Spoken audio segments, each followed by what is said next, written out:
all over. After more than a decade of family tension, silent standoffs, and broken promises, the Roloff Farm saga has reached a point no one expected.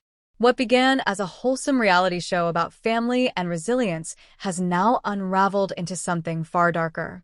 Allegations, legal pressure, financial betrayal, and one stunning shift of power that may finally change everything.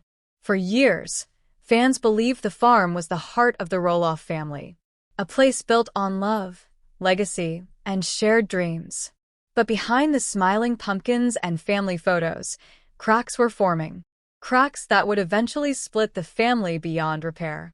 Tonight, we are breaking down how Amy Roloff quietly positioned herself to win the farm war, why Matt Roloff and Caryn Chandler are now facing the most intense scrutiny of their lives, and how a $200,000 financial dispute became the final betrayal that changed everything. This is not gossip. This is a documented unraveling. Let us start at the beginning. When Little People Big World first aired, Matt Roloff was portrayed as the visionary, the builder, the dreamer. He expanded the farm, created attractions, and turned a modest property into a profitable brand. Amy was the emotional anchor, the one raising the kids, holding the family together, and often cleaning up the emotional mess left behind. From the very start, their marriage showed tension. Matt wanted control. Amy wanted stability. Those opposing forces clashed for years, both on camera and behind the scenes. By the time the divorce became official, the farm was no longer just land. It was power. The divorce settlement gave Amy a portion of the property. At the time, many viewers believed she would eventually sell it back to Matt and walk away. Quietly. Peacefully. But that never happened. Instead, Amy waited. She watched as Matt moved on publicly with Caryn Chandler, a former farm manager whose relationship with Matt raised serious questions among fans long before the divorce papers were signed. Amy never needed to say much. Her silence spoke louder than accusations. Over time, Amy made strategic decisions. She sold part of her ownership, but not everything. She secured financial leverage. She maintained legal footing. And most importantly, she did not rush. Meanwhile, Matt made one decision that would haunt him. He attempted to sell the farm to his sons at a price many felt was inflated. Both Zach and Jeremy walked away. That moment shattered the illusion of legacy. The farm was no longer a gift to the next generation. It was a business deal. And the kids knew it. Public backlash followed. Fans questioned Matt's motives. Why price out your own children? Why talk about legacy while prioritizing profit? Amy stayed quiet. Then the financial accusations began to surface. Reports and insider claims suggested that major money had been moved, redirected, or promised without transparency. Around $200,000 became the figure whispered among fans and bloggers. Money allegedly tied to business operations, property improvements, and personal arrangements. No official court document has confirmed wrongdoing, but the tension was undeniable.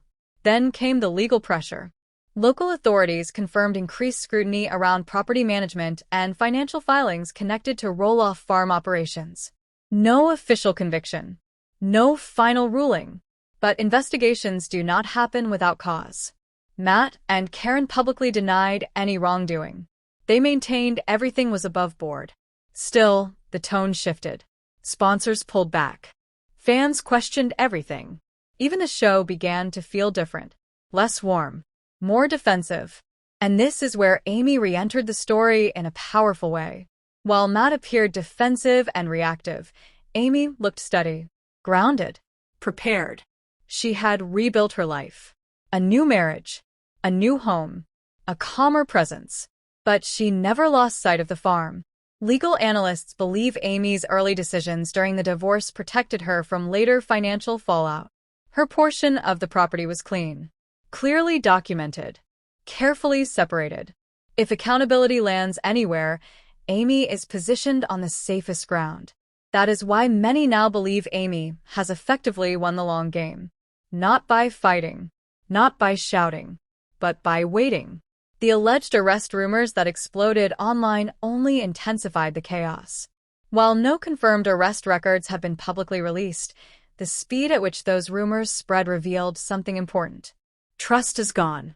And once public trust collapses, reality television cannot survive it. Fans are no longer asking who built the farm. They are asking who protected it. And who protected the family. Amy never tried to control the narrative. She let time expose it. Today, the Roloff farm no longer represents unity. It represents consequence. Matt still claims the farm was his vision. Caryn still insists their relationship began innocently. But viewers are no longer convinced. The children have chosen distance. The legacy is fractured. And the show itself feels like it is nearing its final chapter. Amy stands apart from the wreckage. Not untouched by pain, but not buried by scandal. In the end, this story was never about land. It was about control, about money, about what happens when family becomes business, and about how silence can sometimes be the most powerful move of all. So the question now is simple. When the cameras finally shut off and the contracts expire, who will history remember as the true keeper of Roloff Farm? The man who built it, or the woman who survived it? Tell me in the comments whose side you believe tells the real story.